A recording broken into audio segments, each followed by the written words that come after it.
2025, a new direction was the increase of attacks aided by artificial intelligence, especially deepfake-based frauds and automated data phishing. The activity of ransomware is increasing, and the manipulation of social media and cryptocurrency money laundering. Tamás Marsi, in his presentation, will deal with the latest trends, present case studies and ways of protection, especially when it comes to awareness in user attitude and behavior and cyber resilience. Therefore, I would kindly ask Tamás Marsi, Head of Departments of the National Cybersecurity Institute, the National Security Service, to deliver his presentation. May I extend my most heartfelt welcome to everyone. This beautiful country. Én a Nemzeti Kiberbiztonsági Intézettől érkeztem, köszönöm szépen, és igyekszem megfelelni a... I've come from the National Cybersecurity Institute, and I will do my best to fulfill the expectations as worded by the moderator and provide an insight into our life and the trends that we face. But first of all, allow me to share with you in a short video clip on what changes we see in Hungarian cybersecurity and what developments we see therein. What it seems is that there's just a name change. We Harry Pottered our logo into the National Cybersecurity Institute, but this basically only means that we have a more extended, a more expanded role to fulfill. The Hungarian cybersecurity ecosystem, similarly to other places in Europe, has been renewed. The implementation of Niche 2 had to be performed by the member states, and if we observe this implementation, which is serving the purposes of strengthening cybersecurity and the legislative steps to be made in the cybersecurity environment, then I can say that Hungary has graduated. We have received our graduation, if you like, from the European Union, that we have fulfilled the requirements. We might even have made it to the podium in Europe. But of course, we still have work ahead of us. But the least I can say is that we have a new organization framework, a new name, and a new brand, if you like, when it comes to the operational cybersecurity of Hungary. Fine. It's very important that if we're talking about cybersecurity, then we must understand what the objective of cyber criminals is. It's very important that what we see in crime prevention, in police terminology, what we call a cyber crime, and I'm doing my best to make it understandable for laypersons as well. In our case, that's not a crime, it's an incident, because we are not a law enforcement agency, we deal with crimes, cybersecurity. But it's basically the two. Incident, cybercrime is practically the same thing. But allow me to use the word incident. But when I say incident, I mean cybercrime. So what motivates the attackers?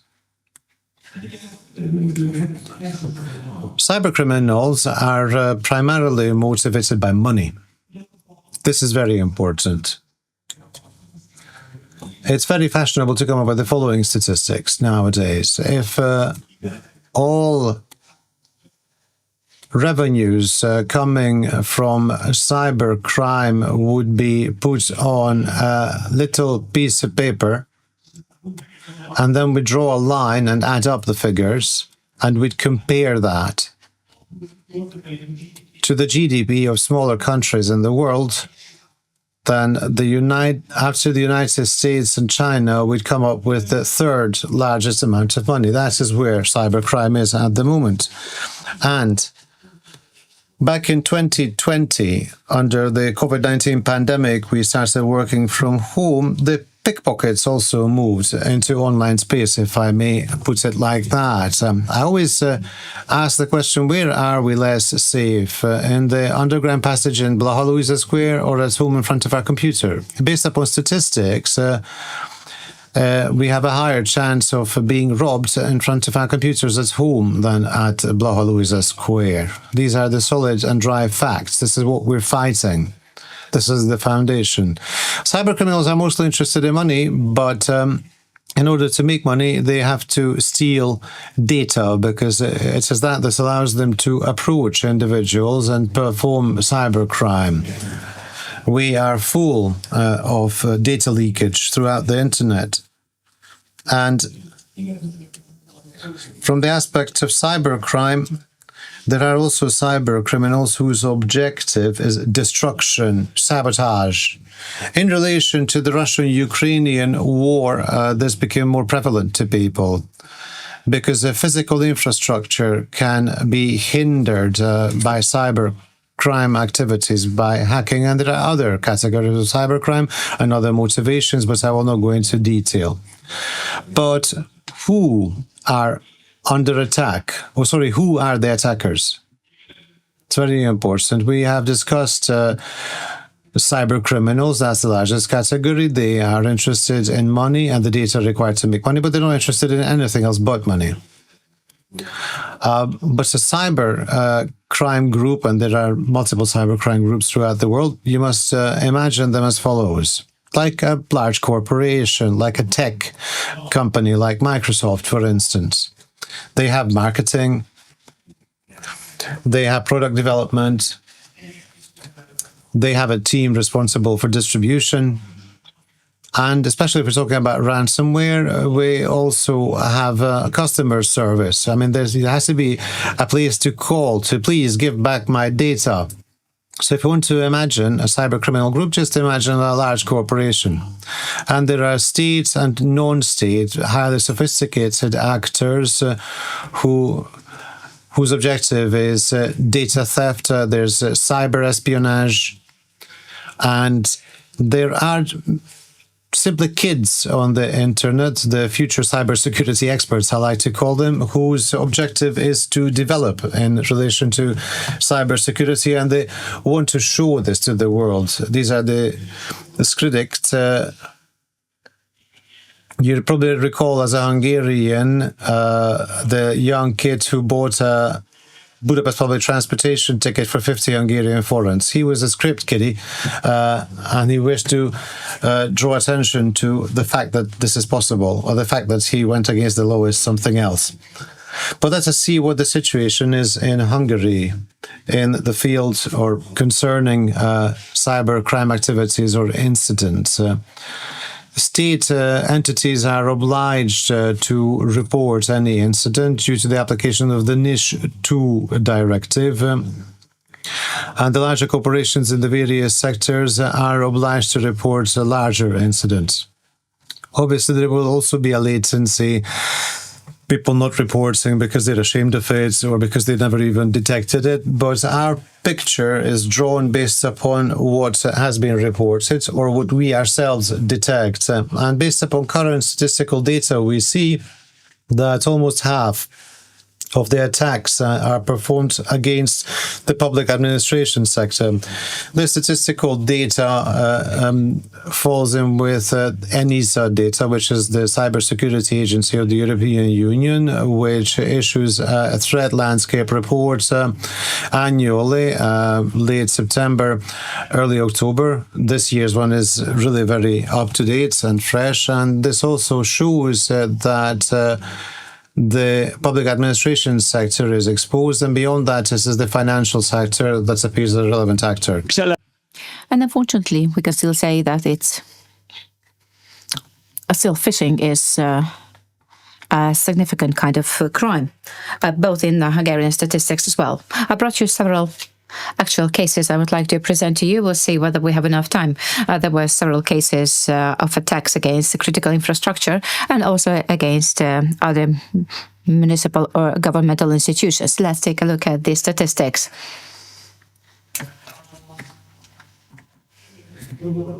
On the right, I hope I'm not mixing up the directions. So on the right, you see the Hungarian statistics and the European statistics on the left. So you see in the European statistics, it's also that phishing that's prevalent. And phishing is also prevalent as cybercrime, both in Hungary. And also we see malware threats that are also on the data and on the maps. I think that maybe sometimes when we just carry out an attack against different types of services, this is the most malicious kind of attack above all. Let's take a look at the public administration sphere. As for phishing, as I've mentioned at the very beginning, phishing is a very important type of attack in the times of artificial intelligence because it has become much easier, much sophisticated to write a letter for phishing.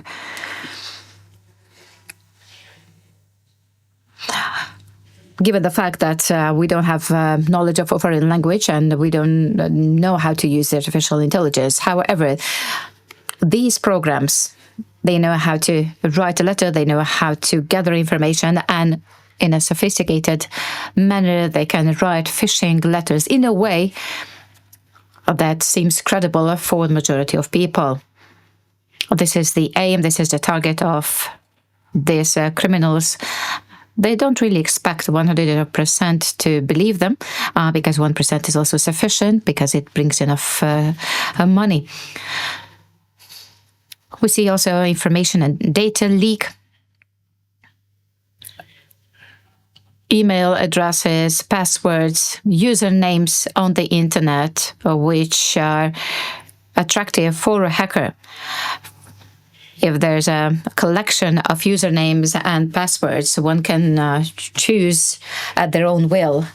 Just please put your hand up if you believe that in terms of cyber security awareness, you do sufficient for yourself not to be vulnerable enough on the internet. So now these numbers are not really showing a great picture. So there's still room for perfection and room for development. And now I would like to bring you some bad news.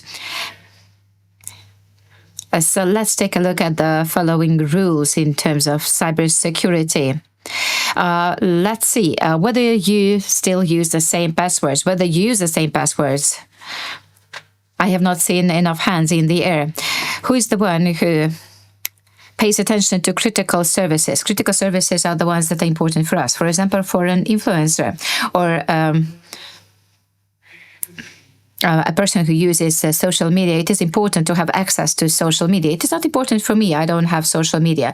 Or it is important for you to have access to your email. There are different rules with regard to banks, but who's the one who uses two-step authentication to have access to their critical services? Well, this is great news because I've seen many hands in the air. That's great news indeed.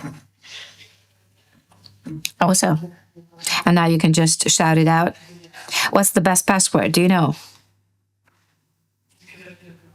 Little cat 123 or apple tree 123? So what's the best password of all? The best password is no password. It sounds funny, I know.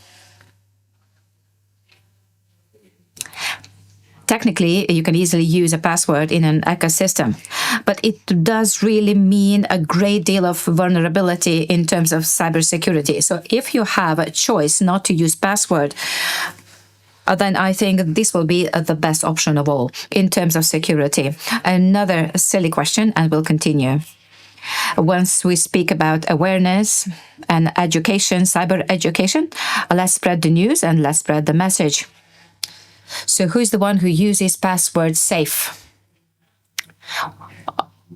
Well, the numbers are not sufficient enough. So this is something I do recommend because password safe provides you with two-step authentication. It also gives you the opportunity to use different passwords in different profiles. And also, if your name, your username, or your password have been leaked, it will notify you. It will let you know that your data has been breached. and it will nag you continuously. It will appear as a red flag until you change your password and username. Okay, let's continue. Critical infrastructure,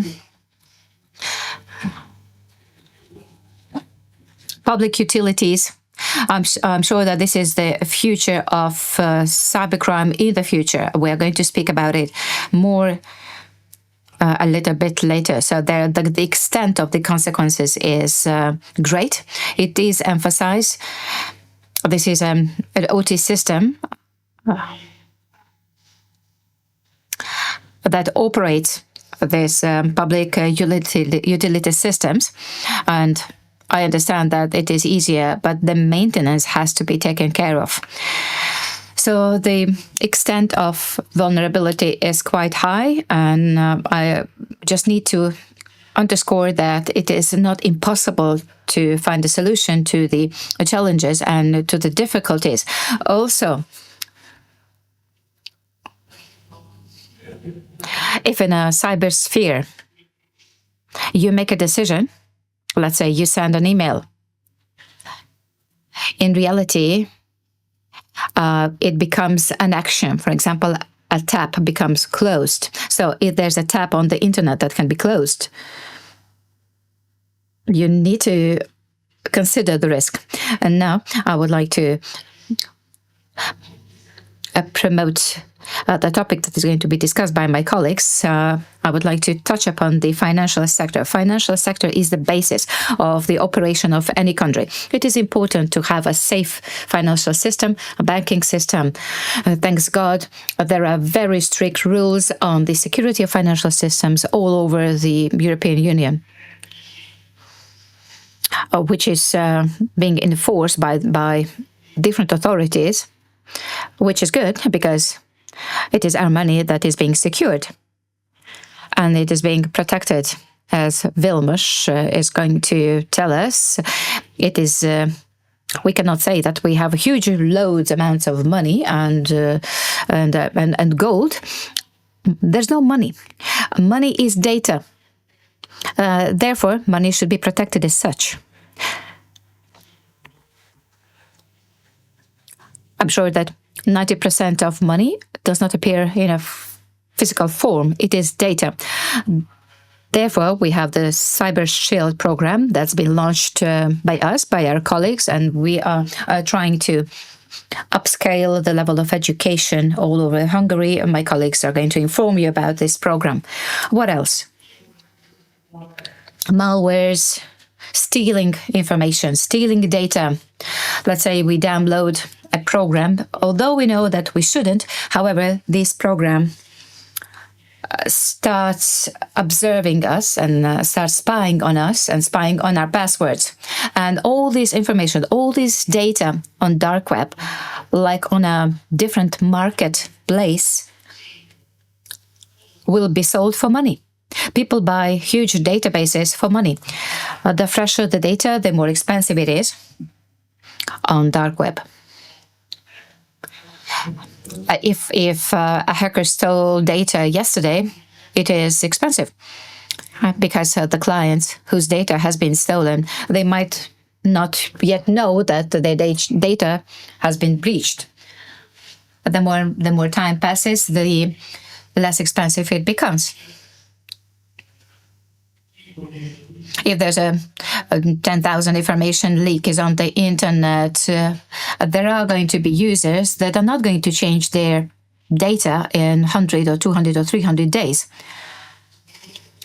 In terms of protection, it is your own responsibility. You need to provide your own protection and security. Next, unfortunately, there are plenty of cases that occur because of weak operation. This is on the border of an incident. However, the security of operation has an effect on the overall ecosystem. Just remember 2 days ago when Cloudflare stopped, I see you nodding, and there were plenty of services that were interrupted and were stopped. We still don't know what happened. Of course, we're being told something, but we are not sure whether it's true or not. However, I'm sure that there were some operational mistakes, operational reasons. And this is something that we need to avoid. So this is a vulnerability. With the cloud being there, we gave over the responsibility to the operator. And unfortunately, this is our reputation that is at stake. Ransomware, this is an eternal, forever topic. There are also good news on ransom. We see that based on international statistics, we also see that the rates of ransom payment have decreased. Because now it is not that awfully difficult to build protection against ransomware. However, we still see that not many people choose to do so. I would like to mention a case of Jaguar and then Lower attack. Just take a look at the 1.9 billion British pounds in damage. This is a huge amount in pounds. Just imagine how huge it is in forints. Now, a ransomware attack. If this ransom virus targets the production, which is the basis of your business, and it paralyzes production for 3 or 4 days, basically, this year is a huge loss for the company. 3-4 days are sufficient to have great damage and great loss in your business. Now just imagine 1.9 billion pounds, which does not only mean that they have a negative 1 year, but they probably have 2, 3, or even 4 days on the minus of the scale. Also, ransomware attacks, they occur due to the weakness of protection of companies. You need to patch. This is what we usually say, and I'm sure that people will pay more attention to this type of protection. Sector 16. We've all heard about Sector 16. Sector 16 is probably a Russian hacktivist group. As it turned out, they carried out useful activity here in Hungary. They attacked management interface of critically important systems. Let's say I'm a cybersecurity specialist, and if I see something similar on the internet, so I see that there's a heat center, there are different let's say that we see on the internet that anyone can turn off and turn on different functions in the system. I think that this is something that actually is the worst of all. And just if someone opens or closes tabs and exits and entrances, I think it can cause great trouble. I've brought you several examples that we could see on the internet. We see ovens. We see very special systems. We actually required assistance for us to be able to determine and identify what systems these are and what help we can provide.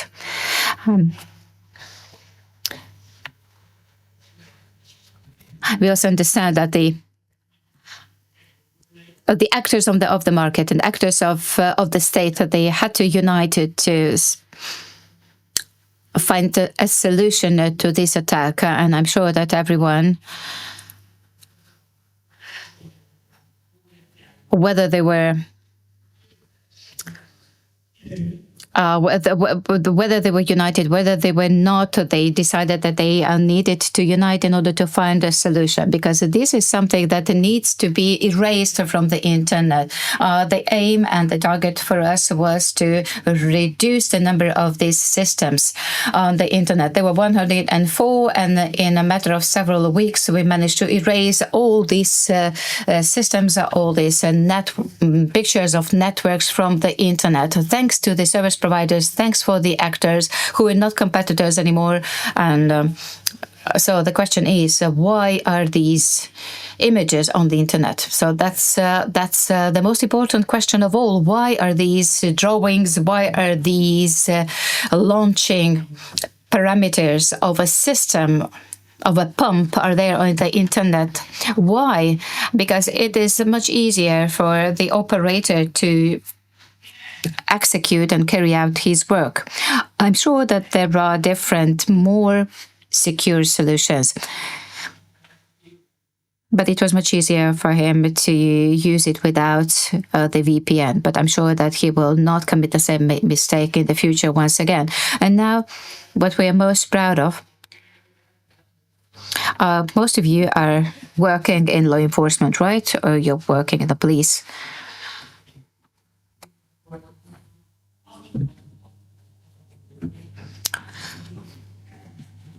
So let's say that a criminal says that police did a great job.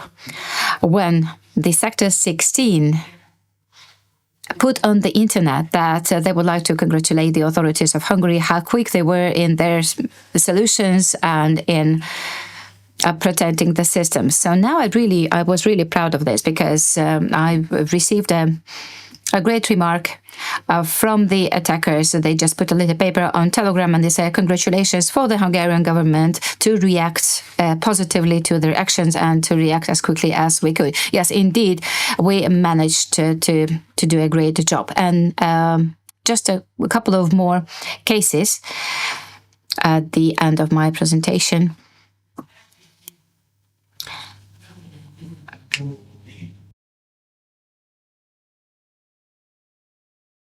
The admin password is ABC123. You don't have to do all this. Basically, you can reach a servers from a fair distance, and then you can just access data.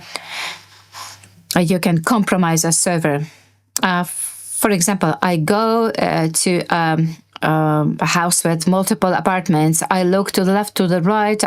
If I'm a burglar, I will go to an apartment that is less protected.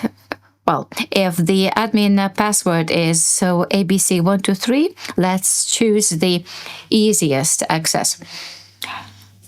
And indeed, this weak password policy is something that provides a great opportunity for the attackers. We do work with police enforcement, and we try to support each other's work during the investigation phase. And it is easier to hide and to escape in the cyber sphere than at the Blahalúza Square here in Budapest. And one of my favorites for data was leaked, and they used the SQL injection method, which is quite prevalent. And then they just posted personal data on the internet. It was very sensitive personal data. And at the very end, they disappeared, and they did not manage to upload the sensitive data on the internet. We were lucky. I'm sure there was a great deal of luck as well. We thought that they were going to also carry out a DDoS attempt. But the truth was that they just downloaded a great load of information. And ransomware, state facilities and state organizations, they are not free from ransomware attacks either. In many cases, after receiving sensitive data, they can enter these servers. They prepare the ransomware attack. They enter the server from the distance, and then manually they run the algorithm, and then you cannot have access to the data. Either you pay a ransom or you have some saved data, if you're lucky, but probably you're not. And then if information is leaked, that you can think about further steps of protection. And then we're really approaching the end. We spoke about vulnerability, and we also spoke about our own responsibility of our online protection, how these criminals know our data. Just give me an idea. Where do they have our information, our data from? They know they have it from us. Yes, indeed, because we just put everything on the internet. So basically, this is our responsibility, and you cannot bypass your own responsibility. So you have to know what type of information you put on the internet. This is something that needs to be regulated, something that you need to treat well your own data. We need to keep our systems up to date.